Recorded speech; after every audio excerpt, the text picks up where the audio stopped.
मैं advocate Ravi Tiwari evidence law classes में आपका हार्दिक स्वागत एवं अभिनंदन करता हूँ। आज आपके सामने एक डिटेल डिस्कशन हम करेंगे about RGS examination scheme and pattern.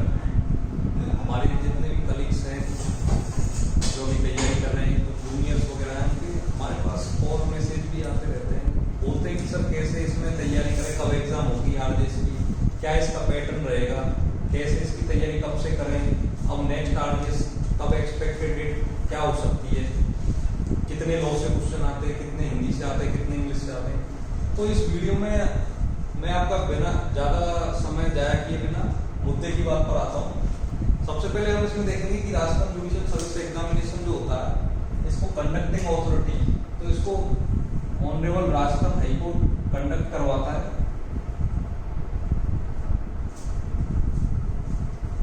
इससे पहले इसको 2013 तक इसको राजस्थान पब्लिक सर्विस कमीशन करवाता था, लेकिन इसके बाद ऑनरेबल राजस्थान हाईकोर्ट करवाता है। इसके बाद हम देखेंगे एलिजिबिलिटी एंड क्राइटेरिया इसमें। तो फ्रेंड्स, इसकी एलिजिबिलिटी जो आरजेएस जो राजस्थान जुडिशियल सर्विस जो रूल्स है 2010 का, उसमें संशोधित किया है वो अभी 2019 में, जो अभी इससे पहले की जो वैकेंसी थी। तो पहले इसमें क्या होता था कि जो एलिजिबिलिटी जो फॉर्म फिल करने की जो एज हुआ करती थी वो 23 थी, अब उसको घटा के 21 कर दिया है। नाउ इट इज 21, और पहले ये 23 to 35 था, अब ये इंक्रीज करके 40 कर दिया फॉर जनरल कैटेगरी। और रिजल्ट जो SC ST OBC है उनके लिए 5 years प्लस एक्सटेंड हो जाता है।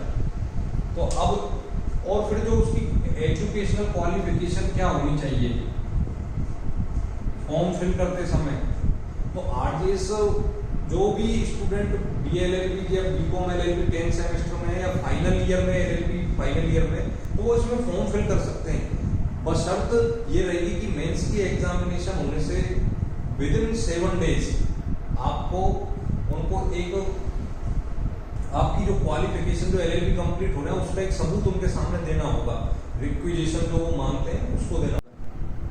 अब हम बात करते हैं इसके एग्जाम पैटर्न का। देखिए, इसका एग्जाम जो होता है वो 3 स्टेजेस में होता है। फर्स्ट तो है इसका पहले होता है प्रीलिमिनरी एग्जामिनेशन, उसके बाद में मेन एग्जामिनेशन, देन इंटरव्यू।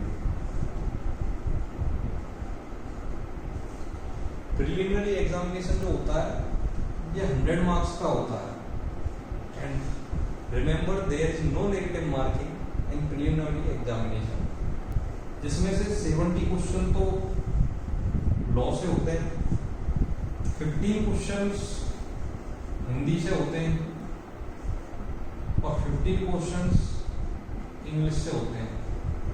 इसमें हिंदी ग्रामर में जैसे संधि, समास, क्रिया, अव्यय, विशेषण वगैरह ये जितनी भी हिंदी ग्रामर है, इंग्लिश में भी यही conjunction, direct indirect speech, models वगैरह ये सारी चीजें आती हैं। और इसमें 70 मार्क्स लॉ से होते हैं, जिसमें civil plus criminal plus local laws, minor major सारे हो गए, और 15 हिंदी और इंग्लिश के, इस तरह के 100 मार्क्स का पेपर होता है। फिर ये केवल स्क्रीनिंग टेस्ट होता है, इसके मार्क्स फाइनल मेरिट लिस्ट में नहीं जुड़ेंगे, ये केवल क्वालिफाई नेचर का होता है। इसके बाद में मेन एग्जामिनेशन होता है। अब स्कीम ऑफ मेन एग्जामिनेशन हम समझेंगे। इसमें भी सेम 4 पेपर्स होते हैं। पहला तो होता है लॉ पेपर फर्स्ट, जो कि सिविल का होता है। सेकंड होता है लॉ पेपर सेकंड, जो कि क्रिमिनल का होता है।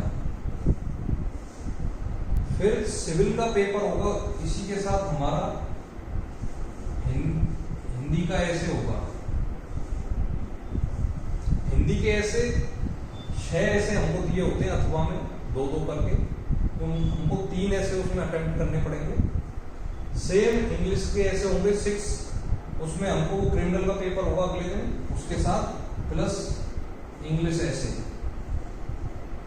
जिसमें 6 ऐसे होंगे, 3 हमको अटेम्प्ट करने हैं अथवा में और में करके। एंड देयर आफ्टर इंटरव्यू होता है, ये होता है अपना 35 मार्क्स का। पहले क्या होता था, राजस्थान हाईकोर्ट का जो रिक्रूटमेंट होता था आरजेएस का, उसमें शायद कुछ 9 मार्क्स ऐसा मिनिमम क्वालिफाइंग मार्क्स का क्राइटेरिया उन्होंने तय कर रखा था, लेकिन अब वो हटा दिया।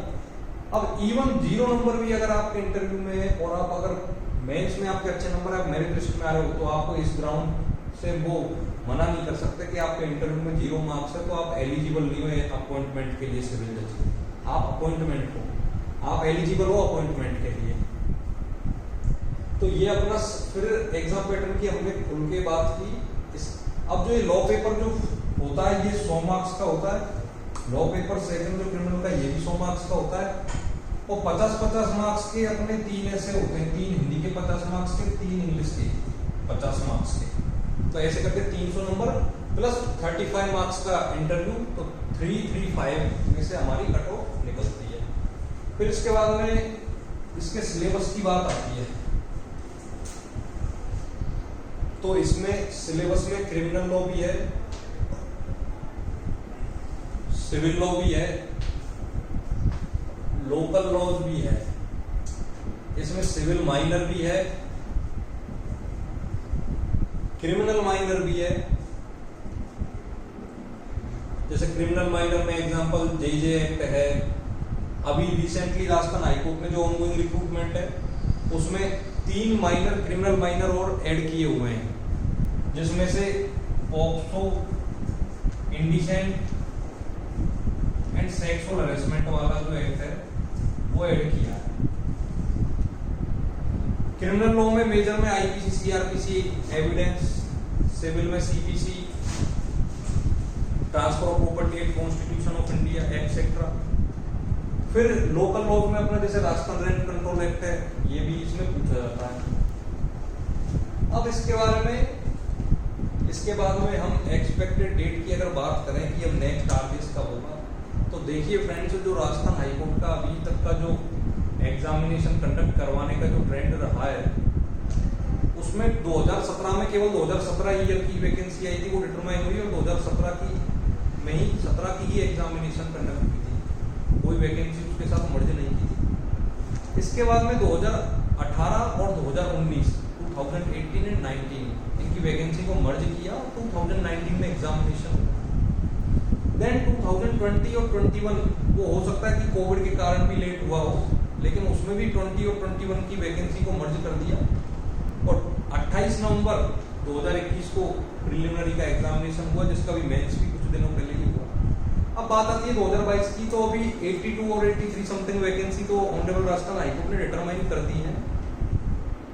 मे भी ऐसा एक अनुमान ही लगा सकते हैं, इसमें पिन पॉइंट तो कोई भी नहीं बता सकता कि कब एग्जामिनेशन होगा। तो ये मान के चलते हैं कि नवंबर में हो सकता है नोटिफिकेशन आ जाए और मार्च में इसकी एग्जामिनेशन हो जाए। सो अच्छे से प्रिपरेशन करेंगे हम सब मिलकर। एंड आज के लिए आज हमने सारी चीजें, eligibility criteria, exam pattern, syllabus, expected date, इन सब के बारे में चर्चा की। नेक्स्ट वीडियो में हम कोड ऑफ क्रिमिनल प्रोसीजर के साथ डील करेंगे। तब तक के लिए थैंक यू सो मच, नमस्कार। और हाँ, एक इम्पोर्टेंट बात और है, अब हम हर सब्जेक्ट को उस हिसाब से पढ़ाएंगे कि प्रीलिमिनरी पॉइंट ऑफ व्यू से कौन सी चीज इंपॉर्टेंट है, मेंस में क्या पूछा जा सकता है, क्या उसके लिए इंपॉर्टेंट है, उसके लिए हम अलग से मार्क वाला रूल लगा के हम चलेंगे कि जो भी इंपॉर्टेंट होगा हम उसको मार्क करवाएंगे, स्पेशली उस पर फोकस करवाएंगे। वेयर प्रोविजंस को कैसे पढ़ें, कैसे उसका एक सेक्शन की लिंक दूसरे सेक्शन से करें, कैसे इंटर वेयर एक्ट लिंकिंग करें, उस सारी चीजों के बारे में हम अब आगे आने वाली वीडियोस में आपको बताएंगे। तब तक के लिए सभी के लिए थैंक यू सो मच, नमस्कार।